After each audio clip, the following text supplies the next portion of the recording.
저는 올해로 105살이 되었습니다. 이 나이가 되면 사람들은 제게 묻습니다. 교수님, 행복한 결혼의 비결이 무엇입니까? 저는 그 질문을 들을 때마다 잠시 눈을 감습니다. 왜냐하면 제가 100년 넘게 살아오면서 목격한 진실은 사람들이 기대하는 대답과는 전혀 다른 방향을 가리키고 있기 때문입니다. 오늘 저는 여러분께 한 가지 불편한 진실을 먼저 말씀드리겠습니다. 남편에게 가장 헌신적이었던 아내들이 노년에 가장 비참한 모습으로 홀로 남겨지는 경우를 저는 너무나 많이 보았습니다. 이것은 단순한 불운이 아닙니다. 우연도 아닙니다. 거기에는 분명한 이유가 있습니다. 그리고 그 이유를 직시하지 않으면 지금 이 순간에도 수많은 분들이 같은 길을 걷고 있습니다. 여러분은 아마 이렇게 믿고 계실 것입니다. 내가 더 잘해주면 상대도 나를 더 소중히 여길 것이다. 내가 참고 양보하면 언젠가는 알아줄 것이다.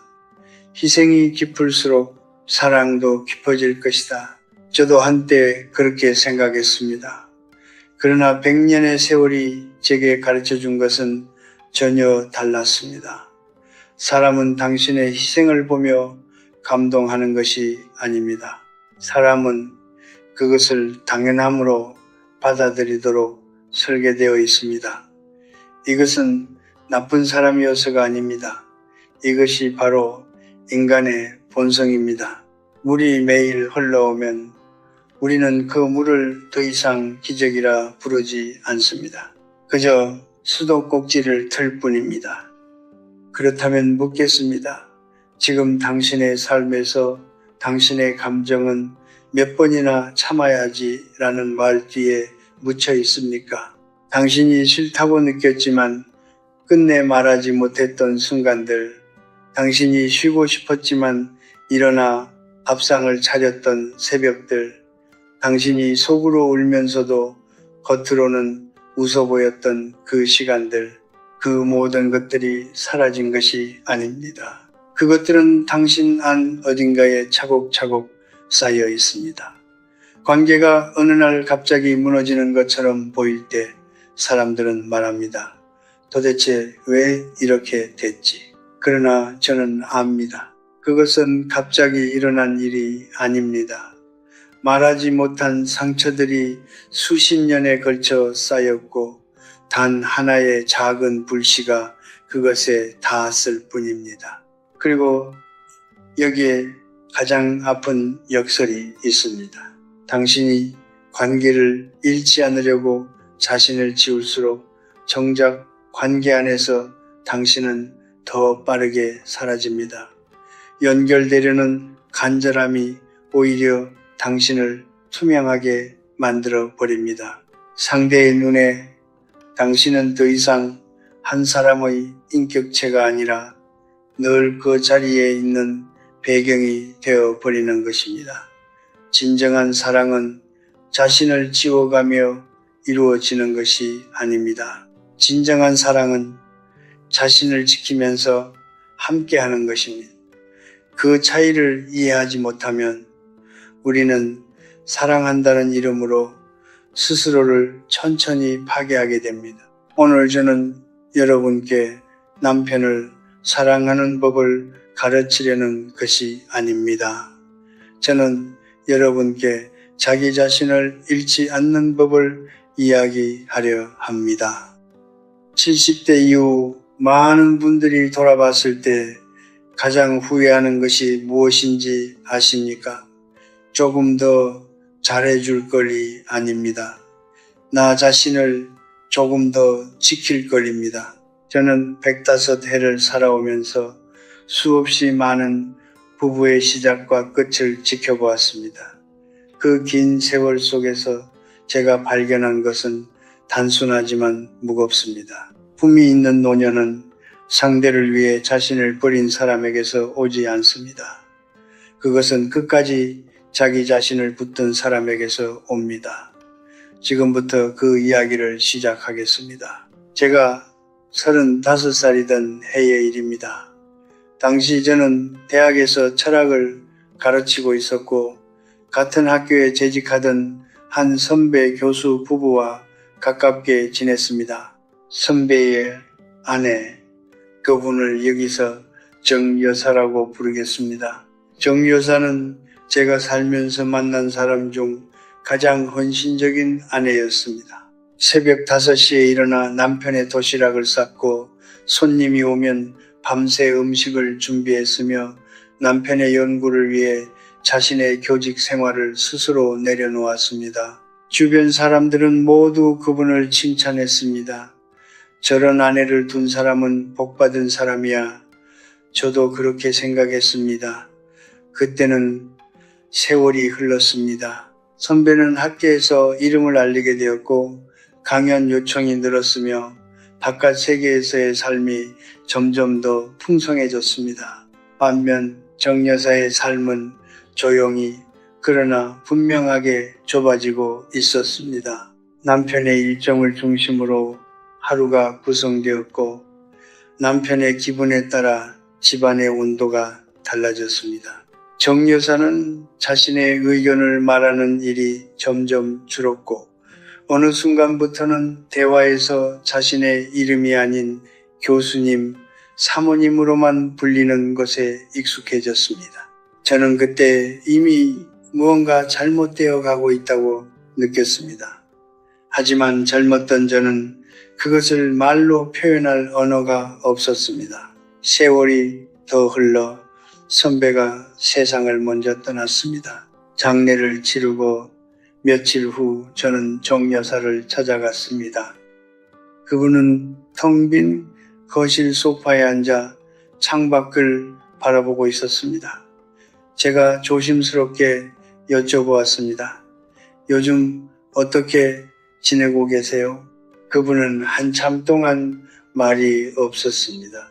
그리고 아주 천천히 조용하게 이렇게 말씀하셨습니다. 나는 평생 그 사람 밥을 차렸는데 정작 나는 내가 뭘 좋아하는지 이제 모르겠어요. 저는 그 말을 듣는 순간 가슴이 내려앉았습니다. 수십 년을 헌신했던 사람이 그 헌신의 끝에서 마주한 것은 감사도 아니었고 충만함도 아니었습니다. 그것은 자기 자신에 대한 완전한 낮추기였습니다. 자신이 무엇을 원하는지, 무엇을 좋아하는지, 무엇을 느끼는지조차 알 수 없게 된 한 사람의 텅 빈 표정이었습니다. 그 장면은 지금도 제 기억에 선명하게 남아 있습니다. 그 후 저는 수십 년에 걸쳐 비슷한 이야기를 반복해서 목격했습니다.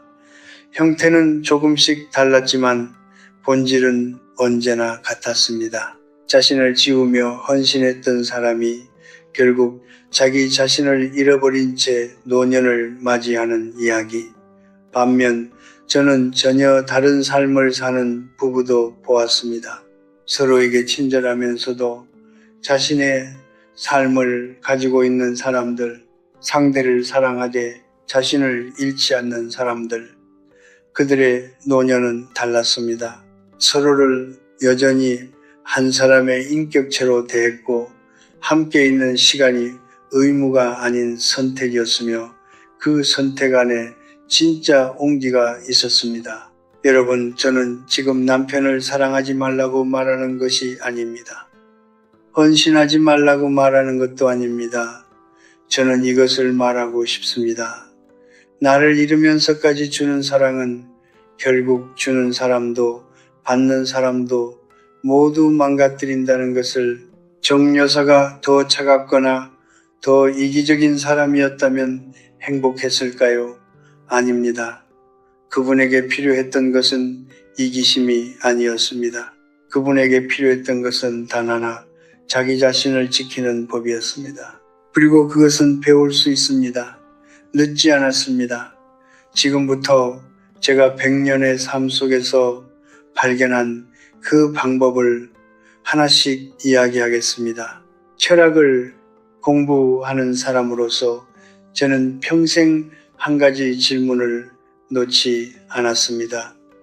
인간은 왜 가장 가까운 사람에게 가장 소홀해지는가? 처음에는 이것이 도덕의 문제라고 생각했습니다. 감사할 줄 모르는 사람, 이기적인 사람, 덜 성숙한 사람의 문제라고 여겼습니다.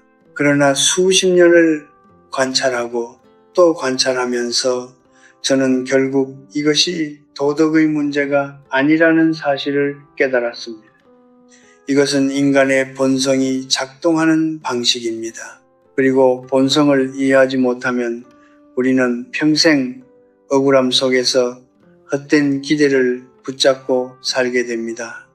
인간의 뇌는 놀랍도록 효율적으로 설계되어 있습니다. 뇌는 반복되는 것을 더 이상 특별한 것으로 처리하지 않습니다. 처음 따뜻한 밥을 받았을 때는 감사함을 느낍니다. 두 번째도 느낍니다. 그러나 100번째가 되면 뇌는 그것을 원래 있어야 하는 것으로 분류합니다.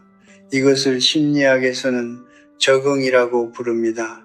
우리가 매일 숨을 쉬면서도 숨 쉬는 것에 감사하지 않는 것처럼 매일 주어지는 혼신은 언젠가 반드시 공기처럼 당연한 것이 됩니다. 이것은 나쁜 남편이기 때문이 아닙니다. 이것은 인간이기 때문입니다. 문제는 여기서 시작됩니다. 헌신이 당연해지는 순간 그 헌신은 더 이상 감사의 이유가 되지 않습니다. 오히려 그것이 멈추는 순간 불만의 이유가 됩니다. 아내가 몸이 아파 밥을 못 차리면 남편은 고마워하는 것이 아니라 불편해합니다. 아내가 하루쯤 자신을 위해 외출하면 남편은 그것을 배려로 받아들이는 것이 아니라 서운함으로 받아들입니다. 주는 것을 멈출 때 비로소 드러나는 것, 그것이 바로 그 관계의 실제 무게입니다. 저는 이것을 많은 부부에게서 보았습니다. 아내는 주고 또 줬는데 남편은 고마움보다 기대가 높아졌고 결국 아내가 조금이라도 자신을 챙기는 날이면 요즘 왜 이래? 라는 말이 돌아왔습니다. 그 말을 들은 아내는 또다시 자신을 접습니다. 그렇게 수십 년이 흘러갑니다. 그렇다면 이것이 의미하는 것은 무엇입니까? 사랑하지 말라는 것이 아닙니다. 주지 말라는 것도 아닙니다. 제가 말하고자 하는 것은 이것입니다. 당신의 헌신에 한계가 없다면 상대의 감사에도 한계가 생긴다. 물은 부족할 때 비로소 소중해집니다. 존재는 사라질 수 있다는 것을 알 때 비로소 귀해집니다. 이것은 계산적으로 살라는 뜻이 아닙니다. 당신이 하나의 완전한 인격체로서 자신의 경계를 지키는 것이 역설적으로 당신을 더 소중한 존재로 만든다는 뜻입니다. 저는 평생 독립적인 삶을 유지한 아내들이 노년에 어떤 모습인지를 보았습니다. 그들의 남편은 나이가 들수록 아내 곁에 더 머물고 싶어 했습니다. 왜냐하면 그 아내는 여전히 한 사람의 세계를 가지고 있었기 때문입니다. 함께 있어도 발견할 것이 남아있는 사람, 익숙하지만 여전히 존중해야 할 무게가 있는 사람. 그것이 수십 년이 지나도 관계를 살아있게 만드는 힘입니다. 한 가지 더 말씀드리겠습니다. 인간은 자신이 노력해서 얻은 것에 더 큰 가치를 부여합니다. 이것은 심리학이 반복적으로 증명해온 사실입니다. 쉽게 얻을 수 있는 것은 쉽게 잊혀집니다.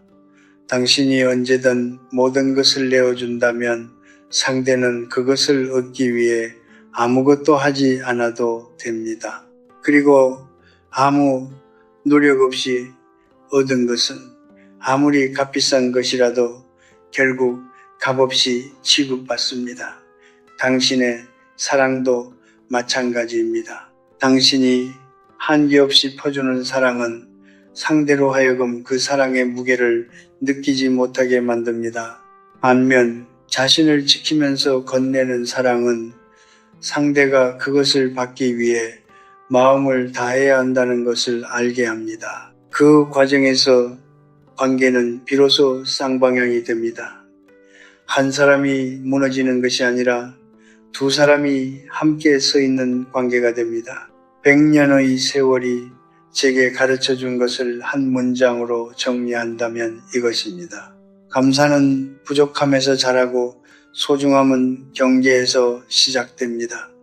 이제 구체적으로 이야기할 시간입니다. 관계를 조용히 그러나 치명적으로 무너뜨리는 5가지 습관. 아마 여러분 중 많은 분들이 지금 이 순간에도 그 습관 안에 있을지 모릅니다. 그것을 하나씩 꺼내 살펴보겠습니다. 저는 오늘 여러분께 불편한 거울을 하나 내밀려 합니다. 이 5가지 습관은 제가 만들어낸 이론이 아닙니다. 이것은 제가 100년이 넘는 삶 속에서 직접 목격한 실제 부부들의 이야기에서 길어 올린 것입니다. 읽으시면서 혹시 자신의 모습이 보이더라도 그것을 자책의 이유로 삼지 마십시오. 오히려 그것을 변화의 출발점으로 삼으시길 바랍니다. 자신을 보는 것, 그것이 이미 용기 있는 일입니다. 첫 번째 습관, 자신의 감정과 의견을 늘 참고 눌러두는 것. 이것은 겉으로 보기에 매우 덕스러운 행동처럼 느껴집니다. 참는 것이 미덕이라고 배웠고 표현하는 것이 이기적인 것이라고 여기며 살아온 분들이 많습니다. 특히 우리 세대 그리고 그 위 세대의 여성들은 어릴 때부터 그렇게 교육받았습니다. 여자는 참아야 한다. 집안의 평화는 여자가 지키는 것이다. 저는 그 말이 얼마나 많은 사람의 내면을 조용히 갉아 먹었는지를 압니다. 감정을 억누르는 것은 감정을 없애는 것이 아닙니다. 억눌린 감정은 사라지지 않습니다. 그것은 내면 깊은 곳으로 가라앉습니다. 처음에는 작은 돌멩이처럼 가라앉습니다. 그러나 시간이 지날수록 그 돌멩이는 쌓이고 굳어지고 어느 순간에는 아무도 들어올 수 없을 만큼 두꺼운 벽이 됩니다. 그 벽은 상대를 향한 것이기도 하지만 동시에 자기 자신을 향한 것이기도 합니다. 자신의 감정을 오랫동안 무시한 사람은 결국 자신이 무엇을 느끼는지조차 알 수 없게 됩니다. 제가 아는 한 여성은 40년 동안 남편에게 한 번도 화를 낸 적이 없다고 했습니다. 주변 사람들은 그분을 대단하다고 칭찬했습니다. 그러나 그분이 70대에 접어들었을 때 이유 없이 눈물이 난다고 했습니다. 아무것도 슬프지 않은데 새벽마다 운다고 했습니다. 그것은 우울증이 아니었습니다. 그것은 40년 동안 말하지 못한 감정들이 더 이상 안으로 들어갈 곳이 없어 밖으로 새어 나오는 것이었습니다. 감정을 표현하는 것은 이기적인 행동이 아닙니다. 그것은 자신이 살아있다는 신호입니다. 그리고 자신이 살아있다는 것을 표현할 수 없는 관계는 아무리 오래 지속되어도 진정한 의미에서 살아있는 관계라고 부를 수 없습니다. 당신의 감정은 말해질 자격이 있습니다. 당신의 의견은 들려질 자격이 있습니다. 그것을 억누르는 것이 관계를 지키는 일이라고 생각하신다면 오늘부터 그 생각을 조용히 내려놓으시기 바랍니다. 두 번째 습관, 상대의 모든 요구에 거절없이 응하는 것. 저는 이 습관이 어쩌면 5가지 중에서 가장 빠르게 관계의 균형을 무너뜨리는 것이라고 생각합니다. 거절하지 않는 것은 헌신처럼 보입니다. 그러나 그것은 헌신이 아닙니다. 경계가 없는 헌신은 헌신이 아니라 복종입니다. 그리고 복종이 습관이 된 관계에서는 존중이 아니라 의존과 무시가 자라납니다. 인간은 무한히 받을 수 있는 상대를 존중하지 않습니다.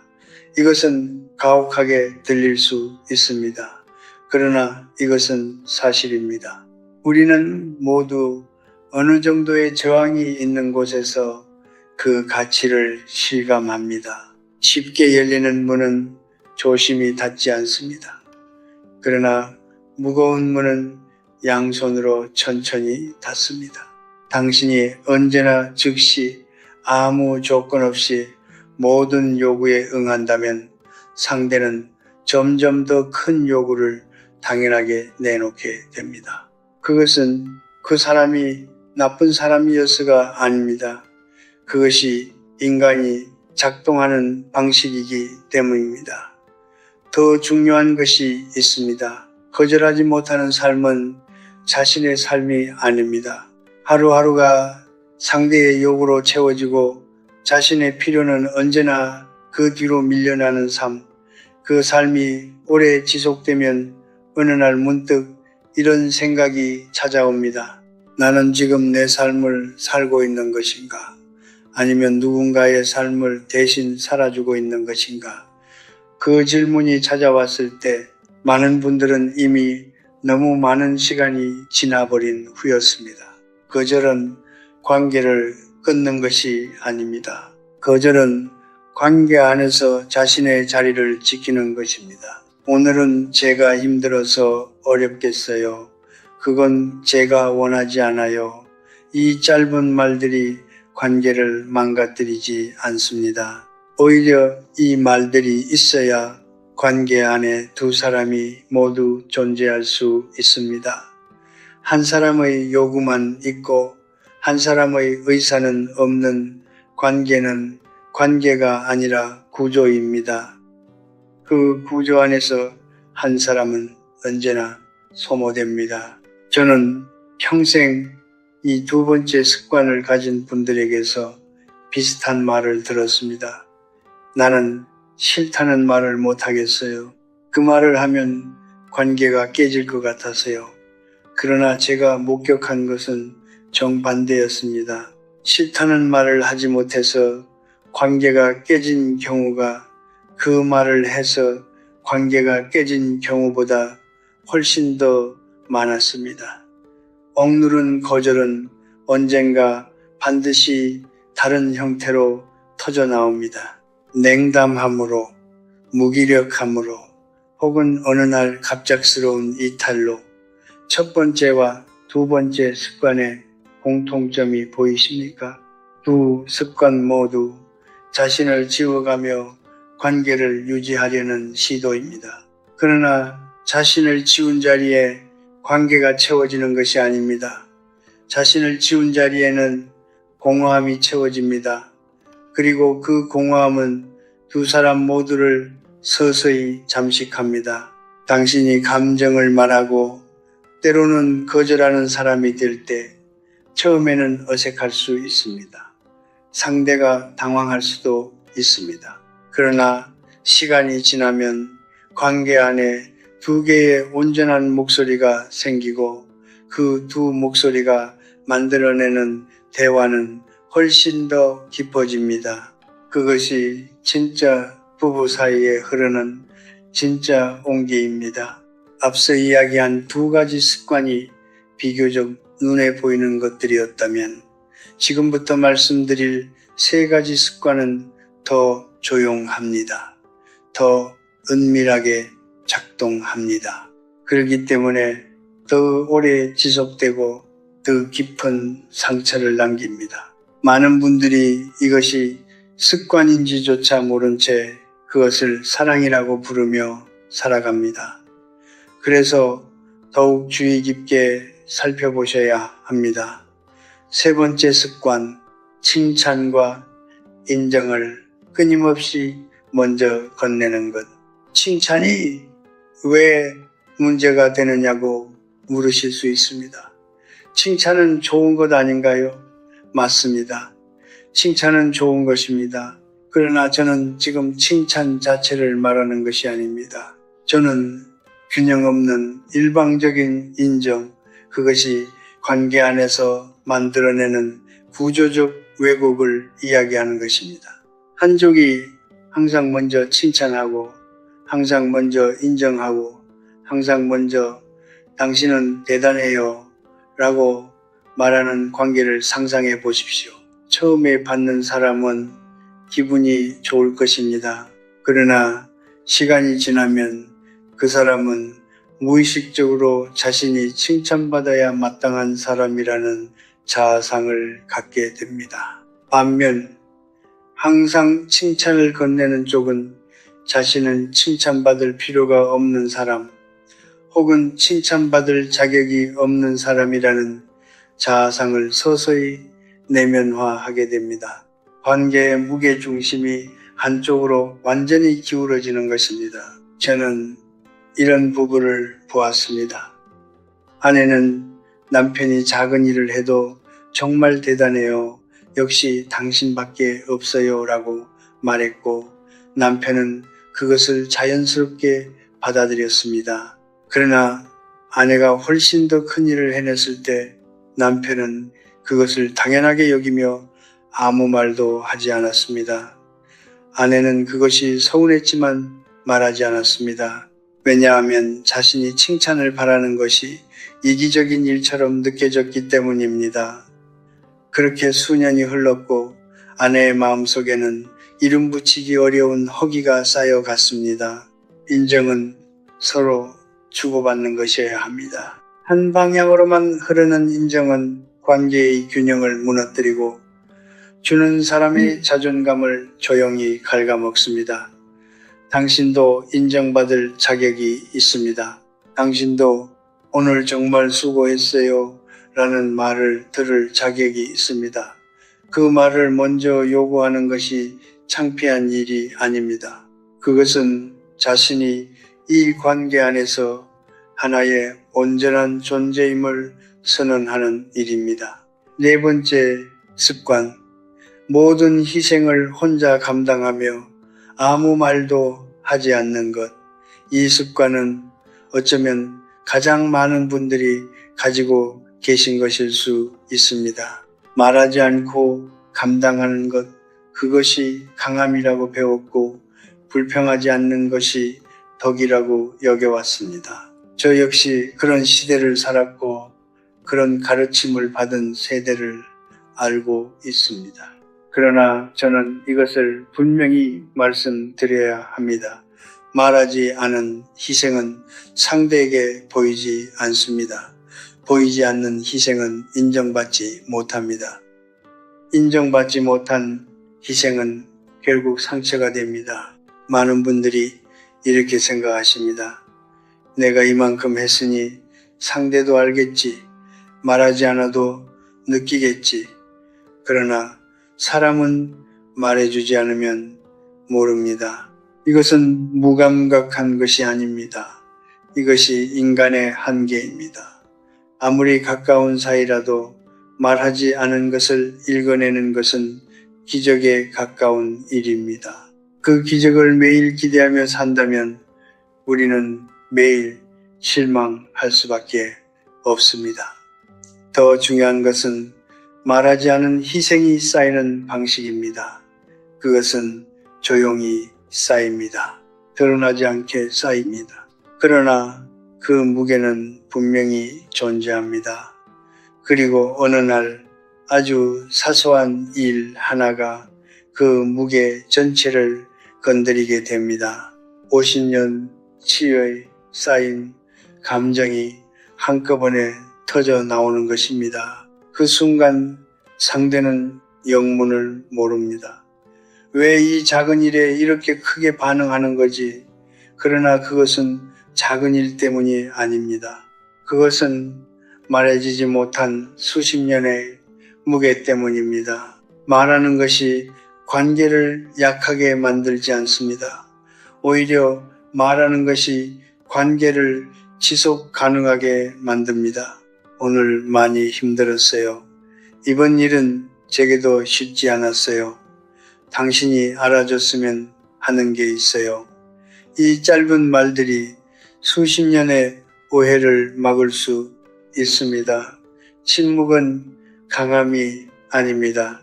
침묵은 때로 관계를 지키는 가장 위험한 방식입니다. 5번째 습관. 자신의 행복보다 남편의 편안함을 항상 우선시하는 것. 이 5번째 습관은 앞에 4가지를 모두 품고 있는 습관입니다. 어찌 보면 이것이 모든 문제의 뿌리라고도 할 수 있습니다. 자신의 행복을 후순위로 미루는 삶. 내가 좋아하는 것보다 상대가 원하는 것을 먼저 묻는 삶. 나의 필요보다 상대의 편안함을 먼저 챙기는 삶. 이것이 왜 문제인지를 저는 이렇게 설명하고 싶습니다. 나를 잃어버린 사람은 결국 상대에게도 줄 것이 없어집니다. 자신이 텅 빈 사람에게서 오는 사랑은 시간이 지날수록 메마릅니다. 처음에는 풍성하게 흘러나오던 것들이 자신을 돌보지 않아 고갈된 내면에서는 더 이상 샘솟지 않습니다. 그때 많은 분들은 이렇게 말씀하십니다. 나는 이제 아무것도 느껴지지 않아요. 예전에는 뭔가를 원했는데 이제는 뭘 원하는지도 모르겠어요. 그것은 냉담해진 것이 아닙니다. 그것은 오랫동안 자신을 돌보지 않은 사람이 필연적으로 맞이하는 내면의 고갈입니다. 그리고 여기서 가장 아픈 역설이 등장합니다. 상대의 편안함만을 위해 살았던 사람이 정작 상대에게 가장 필요한 존재가 되지 못하는 경우를 저는 수없이 보았습니다. 왜냐하면 자신을 완전히 잃어버린 사람은 더 이상 함께 성장할 수 있는 동반자가 아니라 단순히 편의를 제공하는 존재가 되기 때문입니다. 그 관계 안에서 사랑은 점점 형식이 되고 온기는 점점 식어갑니다. 자신을 행복하게 하는 것이 이기적인 일이 아닙니다. 자신을 행복하게 하는 것이 상대를 행복하게 할 수 있는 가장 근본적인 조건입니다. 내가 살아있어야 상대에게 살아있는 사랑을 줄 수 있습니다. 내가 충만해야 상대에게 줄 것이 생깁니다. 나를 돌보는 것은 나를 위한 일이면서 동시에 우리를 위한 일입니다. 이 5가지 습관을 살펴보시면서 어쩌면 마음이 무거워지신 분들이 계실 것입니다. 나는 이것을 너무 오래 해왔는데 이제 어떻게 하지? 그 질문이 드는 것은 자연스러운 일입니다. 그러나 저는 한 가지를 분명히 말씀드리고 싶습니다. 늦은 것이 아닙니다. 오늘 이 글을 읽고 있다는 것 자체가 이미 변화가 시작되었다는 신호입니다. 습관은 하루아침에 바꿀 수 없습니다. 그러나 방향은 오늘부터 바꿀 수 있습니다. 아주 조금씩 자신의 감정을 말하기 시작하는 것, 아주 작은 것 하나에 거절해 보는 것, 오늘 하루 자신이 좋아하는 것 하나를 먼저 챙기는 것, 그 작은 시작들이 쌓여 어느 날 완전히 다른 관계를 만들어냅니다. 지금까지 저는 여러분께 무엇이 잘못되어 가는지를 이야기했습니다. 그러나 문제를 아는 것만으로는 삶이 바뀌지 않습니다. 방향이 있어야 합니다. 구체적인 방법이 있어야 합니다. 지금부터 제가 드릴 5가지 원칙은 거창한 이론이 아닙니다. 이것은 제가 100년이 넘는 세월 동안 품위 있는 노년을 맞이한 사람들에게서 공통적으로 발견한 삶의 방식입니다. 어렵지 않습니다. 그러나 꾸준히 지키는 것이 쉽지 않습니다. 그렇기 때문에 더욱 소중합니다. 첫 번째 원칙, 하루에 한 번 자신의 감정을 소리내어 확인하십시오. 이것은 명상이나 일기 쓰기처럼 거창한 것이 아닙니다. 오늘 나는 어떤 기분인지, 오늘 나는 무엇이 불편했는지, 오늘 나는 무엇이 좋았는지를 스스로에게 물어보는 것입니다. 단 몇 분이면 됩니다. 중요한 것은 그 질문을 매일 빠뜨리지 않는 것입니다. 오랫동안 자신의 감정을 눌러온 분들은 처음에 이 질문에 답하기가 어렵습니다. 나는 오늘 어떤 기분이었지?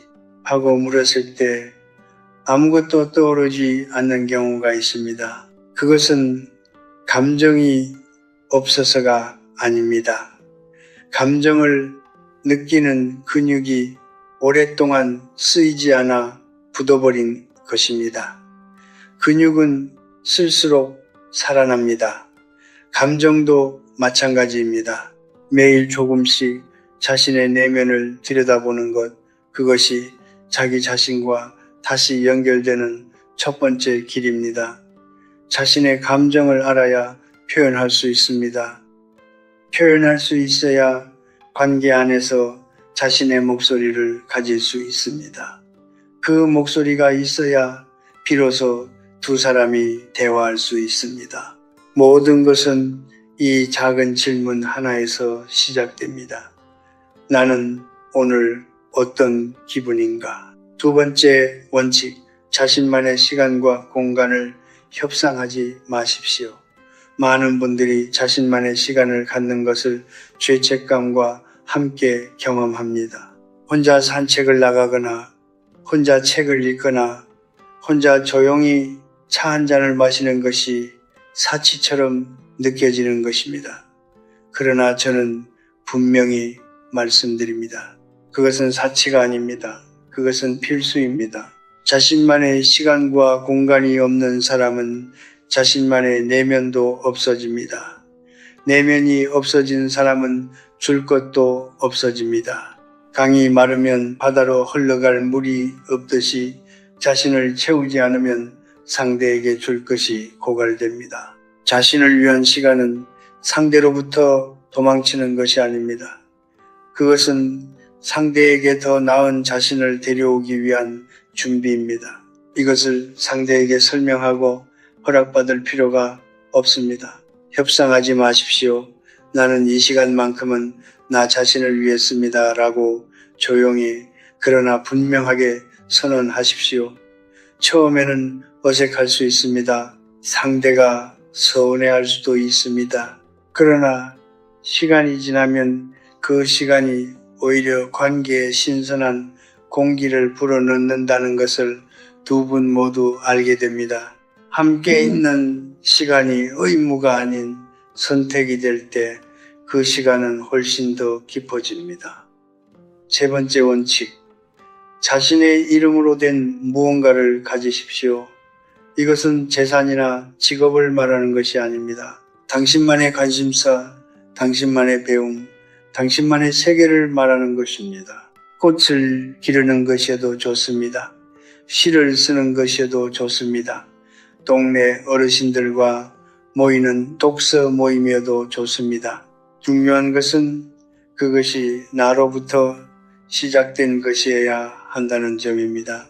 남편을 위해 시작한 것이 아니라 오로지 내가 좋아서 하는 것이어야 합니다.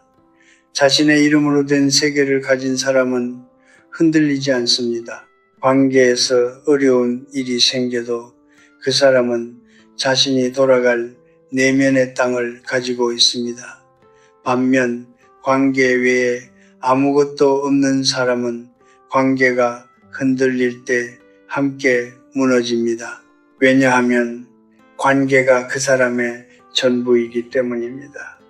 저는 이른이 넘어서도 새로운 것을 배우는 분들을 많이 보았습니다. 그분들의 눈에는 공통적으로 어떤 빛이 있었습니다. 그것은 단순히 취미를 즐기는 사람의 눈빛이 아니었습니다. 그것은 자신이 살아있다는 것을 아는 사람의 눈빛이었습니다. 나이가 들어도 자신만의 세계를 가진 사람은 누군가의 아내이기 이전에 한 사람의 인간으로서 존재합니다. 그 존재감이 관계 안에서도 상대에게 깊은 인상을 남깁니다. 네 번째 원칙, 불편한 것은 그날 안에 말하십시오. 이것은 매우 실천적인 원칙입니다. 오늘 불편했던 것을 오늘 말하는 것, 크게 말하지 않아도 됩니다. 따지듯 말하지 않아도 됩니다. 그저 조용하고 담담하게 말하면 됩니다. 오늘 그 말이 조금 마음에 걸렸어요. 오늘 그 상황이 제게는 불편했어요. 이 짧은 말이 수십 년의 상처를 막습니다. 인간관계에서 가장 무서운 것은 큰 싸움이 아닙니다. 말해지지 못한 작은 감정들이 쌓이는 것입니다. 그것들은 눈에 보이지 않게 쌓이기 때문에 쌓이는 동안에는 아무도 모릅니다. 그러나 그것이 한계에 달했을 때 그 무게는 관계 전체를 흔들어 버립니다. 그날 작은 것을 말하는 것이 관계를 지키는 가장 조용하고 강력한 방법입니다. 처음에는 이것이 매우 어렵게 느껴질 수 있습니다. 말을 꺼내는 것 자체가 두렵고 상대의 반응이 걱정될 수 있습니다.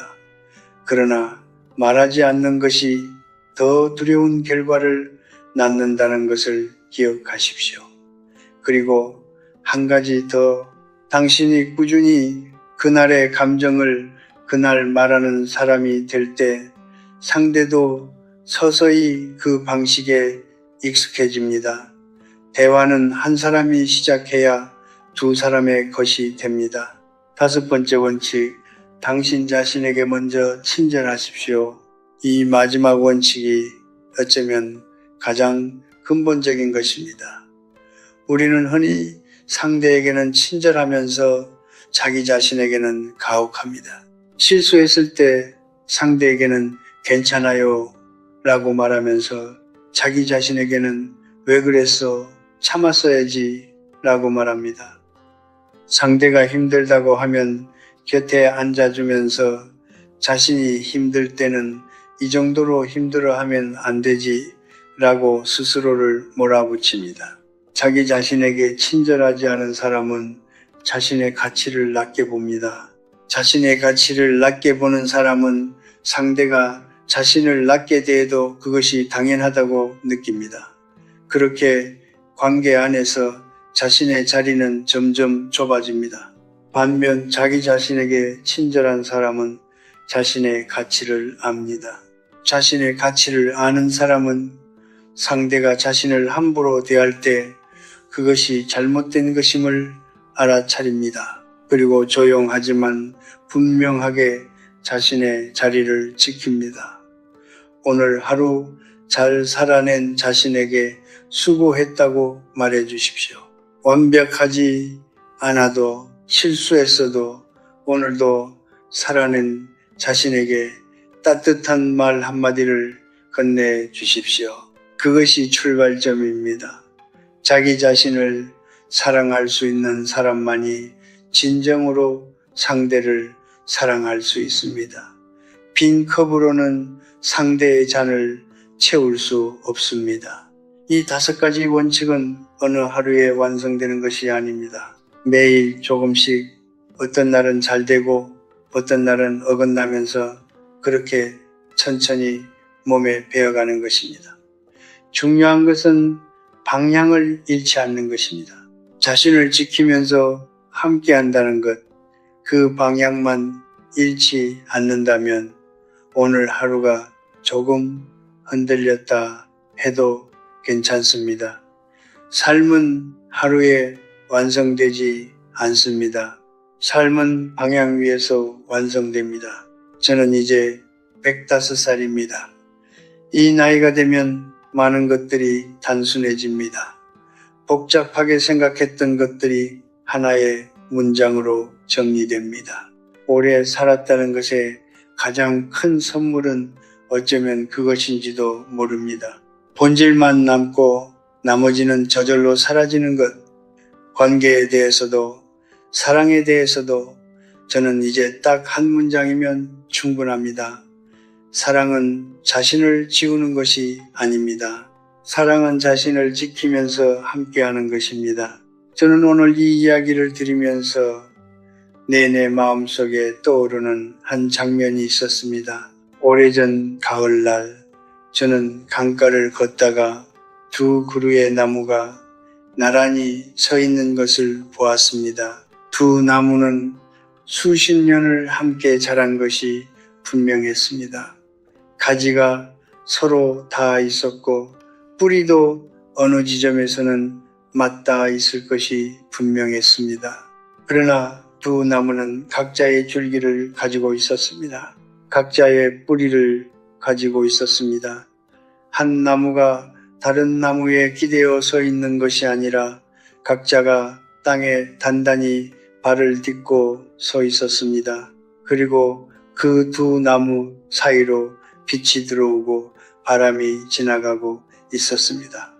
저는 그 장면이 진정한 부부의 모습이라고 생각했습니다. 뿌리가 맞닿아 있되 줄기는 각자의 것, 가지가 서로를 향해 뻗어 있되 어느 쪽도 상대의 뿌리를 대신하지 않는 것, 그 사이로 빛이 들어올 수 있는 공간이 있는 것, 그것이 수십 년을 함께 하면서도 두 사람 모두 살아있는 관계의 모습입니다. 여러분, 저는 오늘 이 이야기를 통해 여러분을 비판하려 한 것이 아닙니다. 지금까지 자신을 눌러오며 살아오셨다면 그것은 나쁜 선택이었기 때문이 아닙니다. 그것은 그 시절에 배운 방식이었고 그 방식이 사랑이라고 믿었기 때문입니다. 저는 그 마음을 압니다. 그 헌신의 무게를 압니다. 그리고 그 헌신이 얼마나 말없이 얼마나 조용히 이루어졌는지를 압니다. 그러나 이제는 알아주셨으면 합니다. 당신이 지켜온 그 관계 안에서 당신 자신도 지켜질 자격이 있었습니다. 그것은 과거의 일이지만 앞으로의 시간은 아직 당신의 것입니다. 70이든 80이든 그 어떤 나이에서도 자신을 되찾는 것은 가능합니다. 오히려 이 나이에야 비로소 진짜 자신을 알아가는 분들을 저는 많이 보았습니다. 저는 오랫동안 행복이란 무엇인가를 생각해 왔습니다. 젊었을 때는 행복이 크고 빛나는 것이라고 생각했습니다. 성취, 인정, 사랑받음. 그러나 나이가 들수록 행복은 조용한 것이라는 것을 알게 되었습니다. 햇볕이 드는 창가에 앉아 따뜻한 차 한 잔을 마시는 것, 오래된 산책길을 혼자 걷는 것, 오늘 하루가 그저 평온했다는 것을 느끼는 것, 이 작고 조용한 것들이 모여 삶을 이룬다는 것을 저는 100년이 지나서야 온전히 이해했습니다. 그리고 그 조용한 행복은 자신을 잃어버린 사람에게는 찾아오지 않습니다. 자신이 무엇을 좋아하는지 모르는 사람은 좋아하는 것을 누려도 기쁘지 않습니다. 자신이 무엇을 느끼는지 모르는 사람은 아름다운 순간 앞에서도 아무것도 느끼지 못합니다. 행복을 받아들일 수 있는 그릇, 그것이 바로 자기 자신입니다. 그 그릇을 지켜야 합니다. 이 글을 읽고 계신 여러분 중에는 이런 분도 계실 것입니다. 나는 이미 너무 오래 이렇게 살아왔는데 지금 바꾸는 게 의미가 있을까요? 저는 그 질문에 이렇게 답하겠습니다. 나무는 어느 계절에 심어도 자랍니다. 가장 좋은 때는 20년 전이었을지 모릅니다. 그러나 그 다음으로 좋은 때는 지금입니다. 당신에게 남은 시간이 얼마이든 그 시간 동안 자신을 지키며 사는 것과 그렇지 않은 것은 하늘과 땅 차이입니다. 마지막 한 해를 어떻게 사느냐가 그 삶 전체의 색깔을 바꿀 수 있습니다. 저는 곧 이 세상을 떠날 것입니다. 그것이 두렵지 않습니다. 105해를 살았고 충분히 보았고 충분히 생각했습니다. 제가 마지막으로 여러분께 드리고 싶은 말은 복잡하지 않습니다. 당신의 감정은 말해질 자격이 있습니다. 당신의 시간은 당신의 것입니다. 당신의 행복은 누군가의 편안함보다 덜 중요하지 않습니다. 당신은 누군가의 아내이기 이전에 하나의 온전한 인간입니다. 그 사실을 잊지 마십시오. 어떤 관계 안에서도 어떤 나이에서도 그 사실만큼은 변하지 않습니다. 사랑하십시오. 깊이 사랑하십시오. 그러나 사랑하면서 자신을 잃지 마십시오. 자신을 지키면서 함께하는 것, 그것이 제가 105해 동안 목격한 가장 오래가는 사랑의 방식입니다. 그리고 그것이 당신이 맞이할 노년을 품위 있게 만들어줄 유일한 길입니다. 오늘도 수고하셨습니다. 당신은 충분히 잘하고 있습니다.